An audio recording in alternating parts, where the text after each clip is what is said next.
Hello friends, कसे आहात? I hope मित्रांनो तुम्ही आनंदात असाल. मित्रांनो, आज आपण घेत आहोत इयत्ता 6वी विषय सामान्य विज्ञान. आणि मित्रांनो, आपल्याला माहिती नवीन अभ्यासक्रम आपला सुरू आहे, त्यामुळे व्हिडिओ शेवटपर्यंत बघा. आणि मित्रांनो, चॅनलवर नवीन असाल तर चॅनलला सबस्क्राईब नक्की करा. चौथ्या प्रकरणाचा आपल्याला स्वाध्याय घ्यायचा आहे, सजीवांतील विविधता.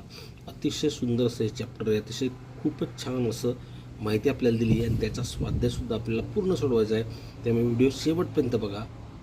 मित्रांनो, सुरुवात करूया स्वाध्याय. सुरुवातीला काय दिलं बघा, योग्य जोड्या जुळवा. गट आणि गट ब आपल्याला दिलेला आहे. आता फ्रेंड्स, जलचर याची जोडी इकडे कुठे लागेल, तो ऑब्व्हियसली मित्रांनो जलचर म्हणजे मासा, तर त्यामुळे तुम्ही इथे मासा लिहा. ओके. त्याचप्रमाणे दुसरं बघा, चिखलासारख्या दलदलीत राहणारे. आता चिखलामध्ये बेडूक पण दिला आहे, हंस आहे, रानमैस आहे, मासा आहे. आपण विचार केला तर बेडूकसुद्धा चिखलात राहू शकतो, परंतु पुढचा ऑप्शनसुद्धा उभयचर आहे, त्यामुळे तो तिकडे येईल. मग इकडे काय येईल, तर इकडे येईल रानमैस. रानमैस जी चिखलासारख्या दलदलीत राहते. ओके, इथे रानमैस लिहा. तिसरं आहे उभयचर. आता सांगितल्याप्रमाणे बेडूक इथे येणारे आणि पाण्याच्या पृष्ठभागावर विहार करणारे म्हणजे हंस. इथे हंस लिहा. अशा पद्धतीने तुम्हाला हे सहज लिहिता येईल. पुढचा प्रश्न बघा, गटात न बसणारा कोण ओळखा, कारण पण लिहा. मित्रांनो, कारणही आपल्याला लिहायचं आहे. गाय, घोडा, बकरी, मासा. तर मित्रांनो, हे जर बघितले, हे सगळे जमिनीवर राहणारे प्राणी आहेत. मासा फक्त पाण्यात राहणारे म्हणून लिहिलं. मासा जलचर, इतर भूचर किंवा स्थिरचर म्हणू शकतो याला. पुढे आंबा, पिंपळ, पेरू, कोथिंबीर. मित्रांनो, हे सगळे वृक्ष आपल्याला दिसतात. कोथिंबीर काय, तर लहान वनस्पती नाही का, ती रोपट्यामध्ये येते, त्यामुळे कोथिंबीर लहान वनस्पती, इतर वृक्ष. कांगारू, चित्ता, हरिण. आणि इथे झुरळ दिला आहे. अर्थातच झुरळ काय, कीटक आहेत. इतर प्राणी जे आहेत हे सस्तनी प्राणी आहेत. मूग, ज्वारी, गहू, बाजरी.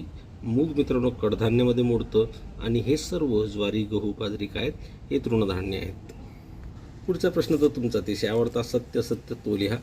काय बघा, मेंदी ही झुडूप प्रकारची वनस्पती आहे. मित्रांनो, हे सत्य आहे. सोटमूळ असणारे वृक्ष लहान वादळात सहज कोसळून पडतात, हे असत्य आहे. आंब्याच्या झाडाला फुले येत नाहीत, हे सुद्धा असत्य आहे. पांढरी अस्वले वाळवंटात असतात, हे सुद्धा असत्य आहे.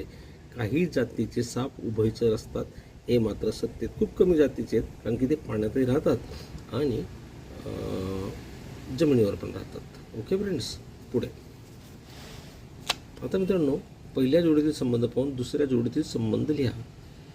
झाडांच्या फांदावर राहणारे माकड, जमिनीखाली राहणारे. मित्रांनो, इथे तुम्ही साप लिहू शकता, उंदीर लिहू शकता, बरेच काही तुम्ही लिहू शकाल जे जमिनीखाली राहतात. ओके. पुढे कोरड्या जमिनीवर राहणारे घोडा आहे, तर गुहेत राहणारे कोणता आहे, तर इथे वाघ तुम्ही लिहा. ओके फ्रेंड्स, तसं बघूया.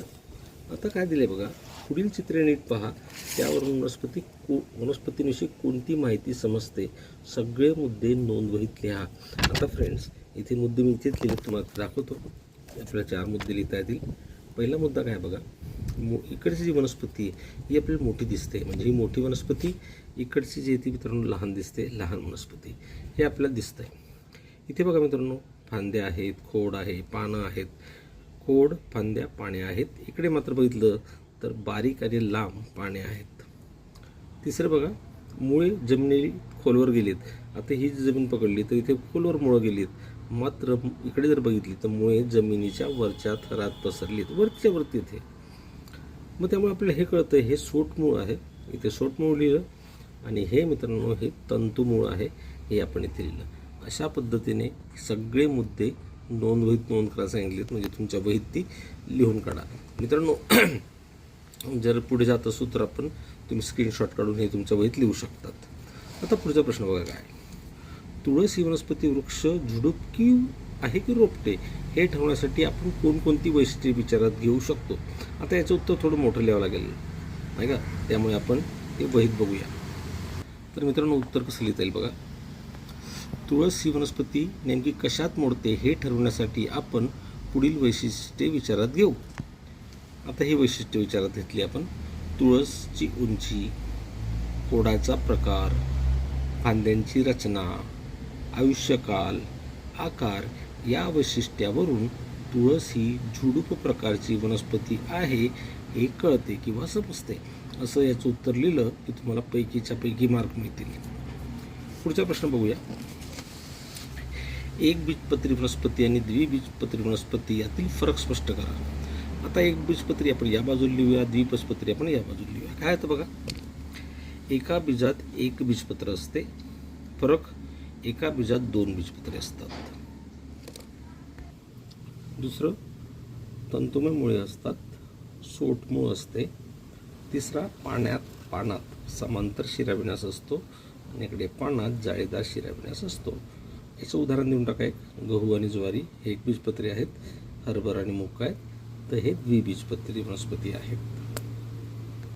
आता 8वा प्रश्न काय बघा, बदक या प्राण्याचा अधिवास कोणता आणि का?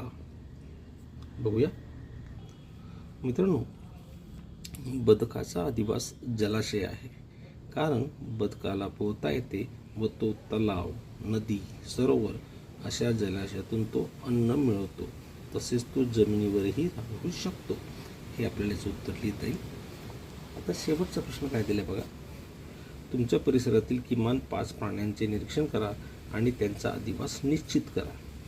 पहिलं काय दिलं बघा, आपण आजूबाजूला काय असतं, गाय असते, ती कुठे राहते, जमिनीवर राहते.